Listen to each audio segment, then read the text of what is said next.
जय श्री राधे, जय श्री कृष्ण। भक्तजनों, आइए आरंभ करते हैं आज की कथा। बहुत प्राचीन काल में च्यवन ऋषि घने वन में कठोर तपस्या कर रहे थे। वर्षों तक वे इतनी स्थिर बैठे रहे कि उनके शरीर पर मिट्टी जम गई। दीमकों ने बांबी बना दी और केवल उनकी आंखें बाहर चमकती दिखाई देती थी। उसी समय राजा शर्यार्थी अपनी पुत्री सुकन्या और सेना सहित वन में आए। सुकन्या घूमते हुए उस बांबी के पास पहुंची। उसने देखा कि भीतर से दो जुगनू चमकते दिखाई दे रहे हैं। जिज्ञासा में उसने कांटे से उन चमकती वस्तुओं को छेड़ दिया। वह चमकती आंखें वास्तव में च्यवन ऋषि की थीं। जैसे ही कांटा लगा, ऋषि की तपस्या भंग हुई और वे पीड़ा से क्रोधित हो उठे। उसी क्षण राजा की पूरी सेना कष्ट में पड़ गई। किसी का शरीर जकड़ गया, किसी की शक्ति चली गई।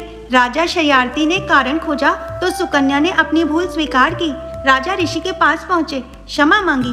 तब च्यवन ऋषि ने कहा, यदि सुकन्या मेरी सेवा स्वीकार करे तभी यह दोष दूर होगा। राजा धर्म संकट में पड़े, पर सुकन्या ने स्वयं कहा, यदि मेरी भूल से यह हुआ है तो मैं प्रायश्चित करूंगी। और वह वृद्ध च्यवन ऋषि की पत्नी बनकर उनके आश्रम में रहने लगी। सुकन्या ने अत्यंत श्रद्धा से सेवा की।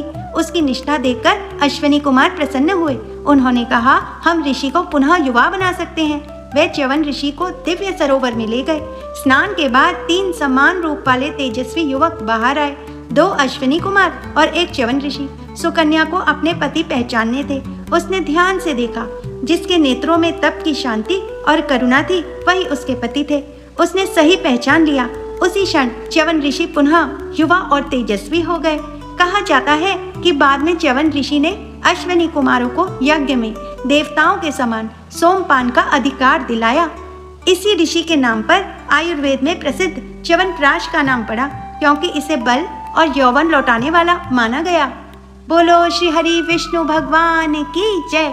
आज की कथा बस यहीं तक। चल मिलते हैं एक नई कथा के साथ। राधे राधे।